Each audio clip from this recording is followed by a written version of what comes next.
Hi JEE aspirants and parents, welcome back to my channel. మరి students అయితే కొంతమంది అయితే మనకు సార్ ఎన్ని క్వశ్చన్లు చేయగలము, టైం ఎట్లా ఉంటుంది, టైం మేనేజ్మెంట్ ఎలా సార్ అని అడుగుతున్నారు. దానికి ఒక అనాలిసిస్ అయితే చేయడం జరిగింది. టైం మేనేజ్మెంట్ అయితే చాలా ఇంపార్టెంట్ ఇక్కడ. ఎందుకంటే మనకు 75 క్వశ్చన్స్ ఉంటాయి కదా. 75 క్వశ్చన్లో సపోజ్ 75 క్వశ్చన్లు కొంతమంది స్టూడెంట్స్ ఏం చేస్తారంటే ఒక క్వశ్చనే పట్టుకుని వేలు కాడుతూ ఉంటారు. అసలు దీని అంతు చూడాలి, దీని వ్యవహారం చూడాలి, దీని సంగతి తేల్చాలా అంటే ఆ స్టూడెంట్కి ఆ క్వశ్చన్ చేయటం తెలుసు. ఆ స్టూడెంట్కి ఏంటంటే ఆన్సర్ కూడా తెలుసు, కానీ ఈ షార్ట్ కట్ మెథడ్స్ తెలియనందువల్ల, టైం మేనేజ్మెంట్ తెలియనందువల్ల అదే క్వశ్చన్ పట్టుకుని వెళ్ళుకొడతాడు. అంటే 10 నిమిషాలు 20 నిమిషాలు మరి 2 నిమిషాల్లో చేయాల్సిన క్వశ్చన్ 10 నిమిషాలు 20 నిమిషాలు చేస్తారు. దానివల్ల మనం టైం లూజ్ అవుతాం, మార్క్స్ కూడా లూజ్ అవ్వటం జరిగింది. టైం మేనేజ్మెంట్ అనేది కీ. ఇక్కడ ప్రధానంగా ఒక స్టూడెంట్కి స్కోరింగ్ రావాలంటే టైం మేనేజ్మెంట్ చాలా ఇంపార్టెంట్. మరి ముందుగా ఏ చాప్టర్ చేయాలి సార్ అంటారు. ముందుగా ఏ సబ్జెక్ట్ చేయాలి, మ్యాథమెటిక్స్ చేయాలా, ఫిజిక్స్ చేయాలా, కెమిస్ట్రీ చేయాలంటే నాకు తెలిసి ప్రతి ఒక్కళ్ళు ఏం చేయాలంటే, కొంతమంది ఏంటంటే ఫిజిక్స్ ఇష్టం, అలాంటప్పుడు ఫిజిక్స్ చేయండి. కొంతమంది మ్యాథమెటిక్స్ అయితే కష్టమే, ఆల్మోస్ట్ ఆల్ 90% అందరు చేయలేరు. అందుకని కొంతమంది ఫిజిక్స్ చేయండి ముందు, తర్వాత కెమిస్ట్రీ చేయండి, తర్వాత మ్యాథమెటిక్స్. ఇది ఆప్షన్ 1. ఇది రెండోది ఏంటంటే కొంతమంది కెమిస్ట్రీ బాగా లైక్ చేస్తారు. అలాంటి వాళ్ళు కెమిస్ట్రీ ముందు చేయండి, ఫిజిక్స్ చేయండి, మ్యాథమెటిక్స్ ఈ 2 ఆప్షన్స్ అయితే చేయండి. ముందు ఆప్షన్ 1లో ఫిజిక్స్ చేయండి, కెమిస్ట్రీ చేయండి, PCM physics, chemistry, mathematics, CPM పార్టీలాగా కెమిస్ట్రీ, ఫిజిక్స్ అండ్ మ్యాథమెటిక్స్. నాకైతే ఫిజిక్స్ అయితే ఇంట్రెస్ట్ ఉంటుంది. మరి అదేవిధంగా చూసినట్టయితే అసలు టైం మేనేజ్మెంట్ ఎలా ఉంటుంది, టైం మేనేజ్మెంట్ ఏంది, టైం మేనేజ్మెంట్లో మనకి మరి ముఖ్యంగా ఏంటంటే ఈ టైం మేనేజ్మెంట్లో చూసినట్టు టోటల్ టైం మనకి 3 అవర్స్ ఉంది.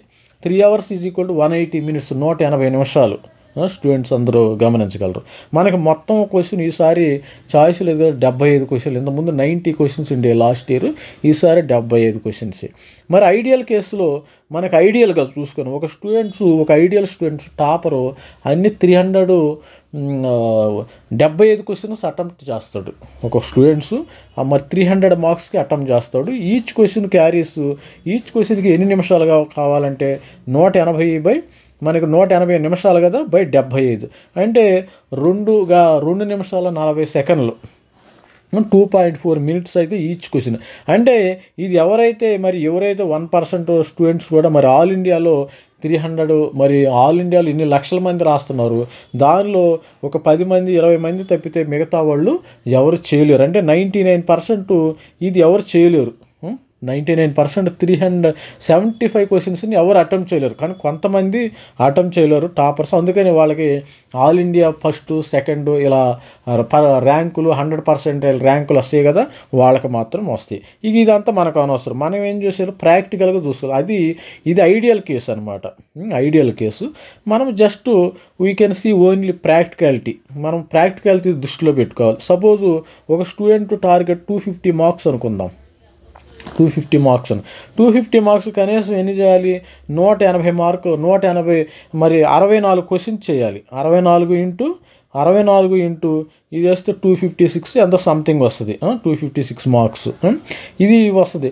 అప్పుడు 180/64 వేస్తే 2 నిమిషాల 80 సెకండ్లు, 2 నిమిషాల 2.4 మినిట్, అంటే ఆల్మోస్ట్ దగ్గరగా 3 మినిట్స్ వరకు చేయొచ్చు.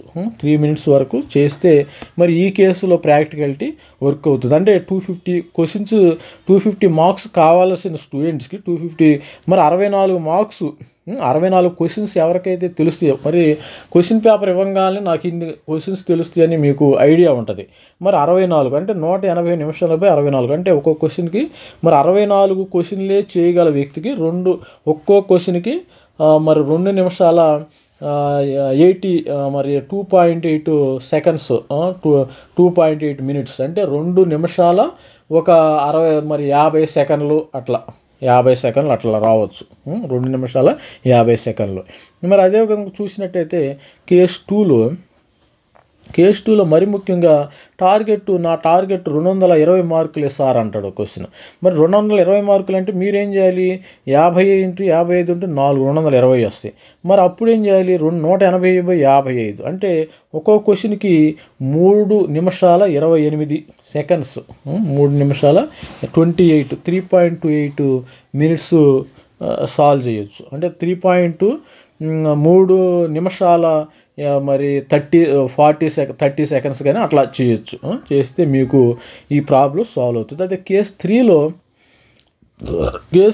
మీరు చూసినట్టయితే 200 మార్క్స్.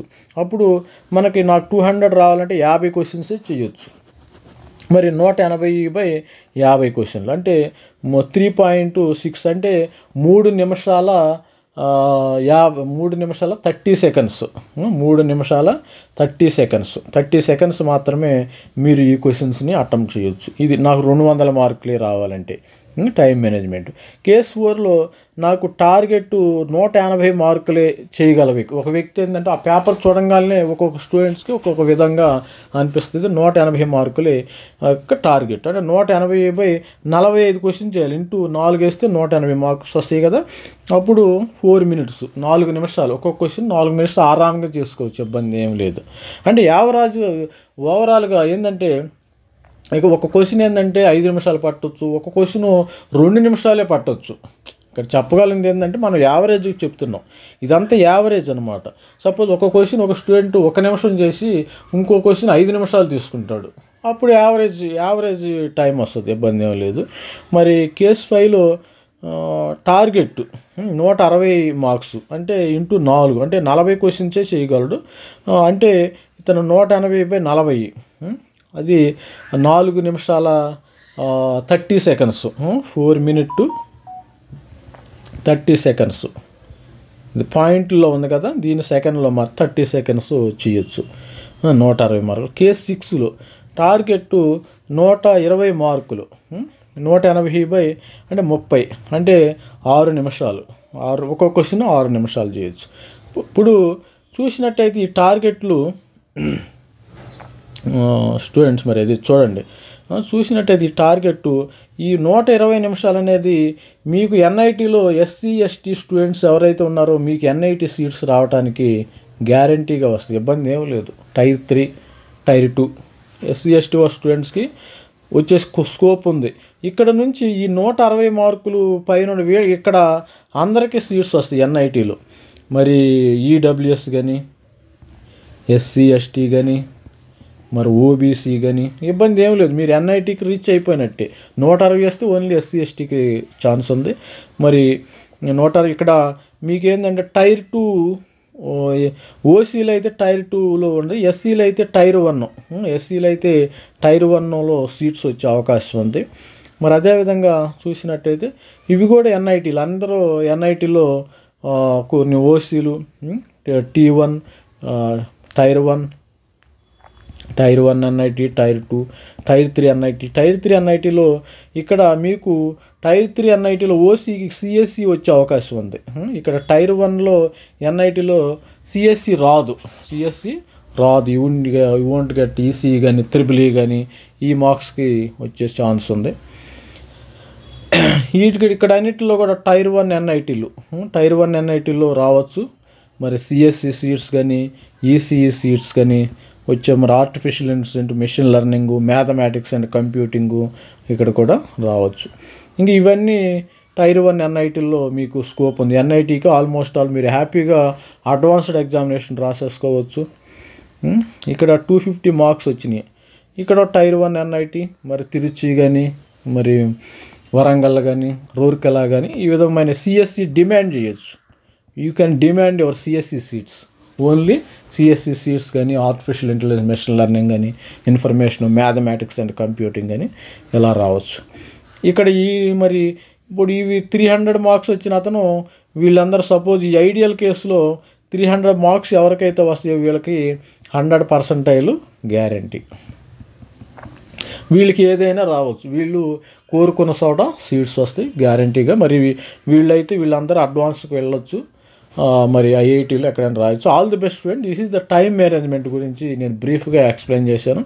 మీకు ఏమైనా కామెంట్స్ ఉంటే మన కామెంట్ సెక్షన్లో కామెంట్ చేయండి. ఆంధ్రప్రదేశ్ స్టూడెంట్స్ కానీ తెలంగాణ స్టూడెంట్స్ మన ఛానల్ని సబ్స్క్రైబ్ చేయండి, లైక్ చేయండి, షేర్ చేయండి. All the best student. Thank you. Bye.